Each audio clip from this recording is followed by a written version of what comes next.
Good evening. Welcome to the Claw Studio upstairs. I'm Sara Mohr-Pietsch. So this is an in-conversation event with one of the greatest lyric tenors of our age, Joseph Calleja. He's here at Covent Garden at the moment in the title role of Faust. And actually just last night, he was given an award at the Grosvenor House Hotel in London. The International Opera Awards presented him with Reader's Choice Award. So it is a huge pleasure to welcome Joseph Calleja.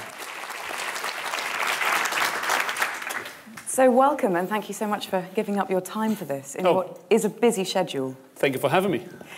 Tell us about Faust and what attracts you to that role, first of all. Faust is an amazing role. It's an amazing and beautiful opera, and I know it's cliché to say that, but it's true.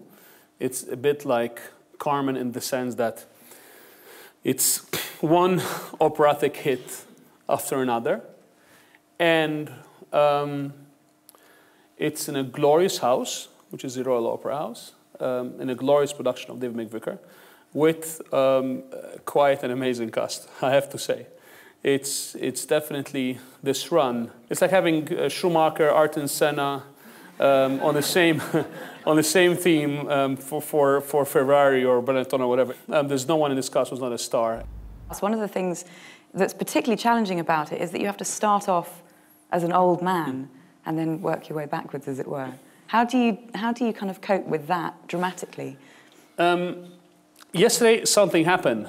Something funny happened during the performance. I was doing deadlifts the day before in the gym, and I overdid it a little bit. And I enter on the stage like this, with a stick, and I'm singing, and then when I had to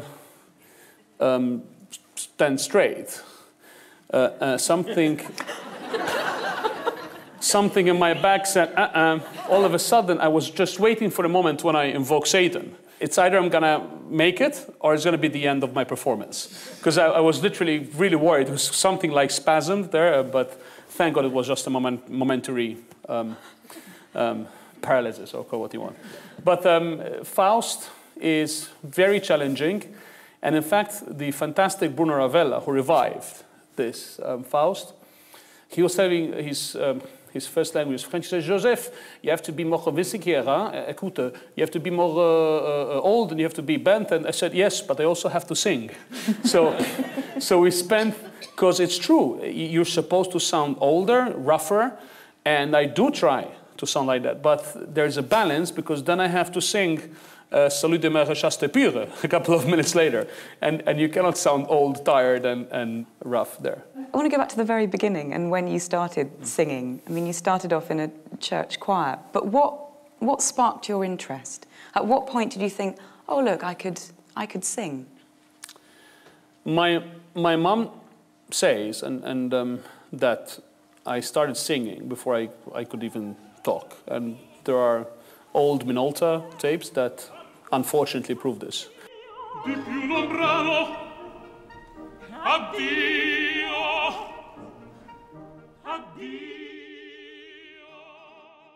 I used to nursery rhymes, of course, and anything that I could listen, I had a very good ear to mimic. And mimicry, imitating, is the best asset a singer can have.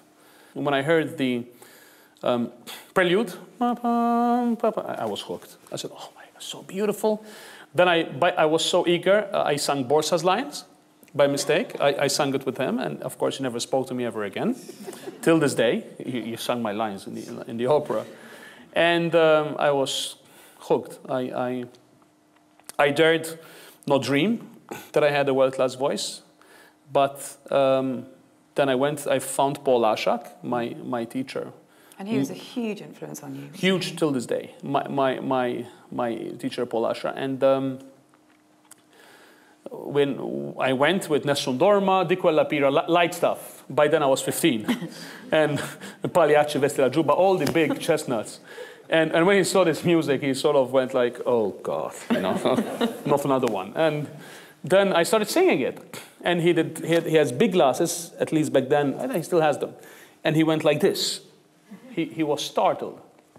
So I thought immediately, I'm either very bad or am I either very good? Because that was a very spontaneous, strong reaction, and that is only provoked by extremities. If it's, well, let's see, well. And then he called my father. He didn't tell me. He called my father 2 months after he accepted me to work with him, and he called my father. He told him, your son has a world-class voice. It needs work, of course, but he has the potential of becoming a world-class tenor. And my father was like, can you repeat that? I thought he was going to continue with the family business. And, but you must have known that you had a world-class voice. No, of course not. Really? No. I mean, no. I'm in middle of nowhere in Malta, 300,000 people, 21 miles north to south, 16 west to east. But does that sense of perspective and also your sense of humour, does that help with the kind of fame and celebrity, I suppose, of that life, particularly, as you say, in this day and age, where everything is immediately on YouTube and you're kind of public property? Yeah, I mean, I'm not Brad Pitt, unfortunately, so it's not that. So it's not it's not that bad. No, I mean, it's nice to be recognized. It's nice to get recognition, but it's really not why I do it. And my upbringing, my sense of humor, the ability to laugh at yourself, that is the most important thing, I think, for psychological health, is the ability to laugh at yourself. And my trick that my teacher taught me, Paul, he said, when you have a performance, the days before, don't drink, don't smoke. I don't smoke anyway, just some cigars sometimes, but very, very seldom. Don't talk a lot, don't go out, basically do nothing. And he said, then your conscience is clear for the performance. So when you approach the stage, when you approach and face the audience, your psychological well-being, okay, I did everything for this performance to go right. If anything goes wrong, then it's not my fault. You mentioned the 30 roles that you now have under your belt, which is quite extraordinary. Of all of them, which one do you feel personally closest to? Bohème.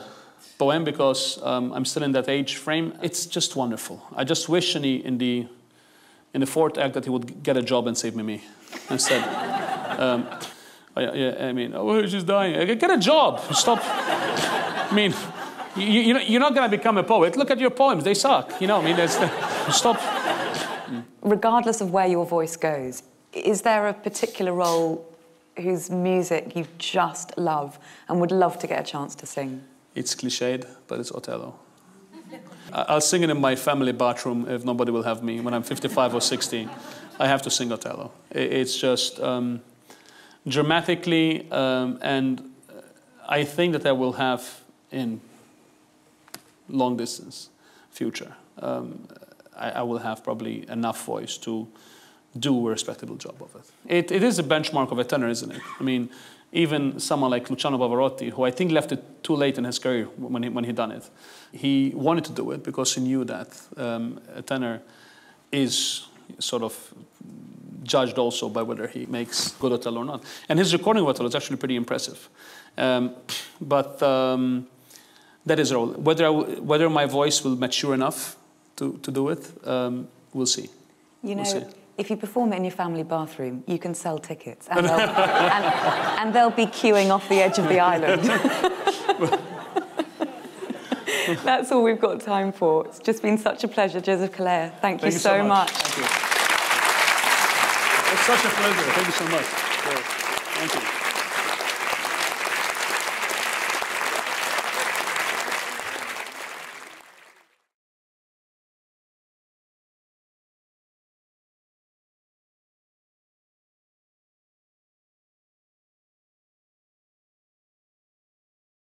A lot of those phrases we were doing now, the most beautiful is the most simple, it's the most natural, the most simple, the most human.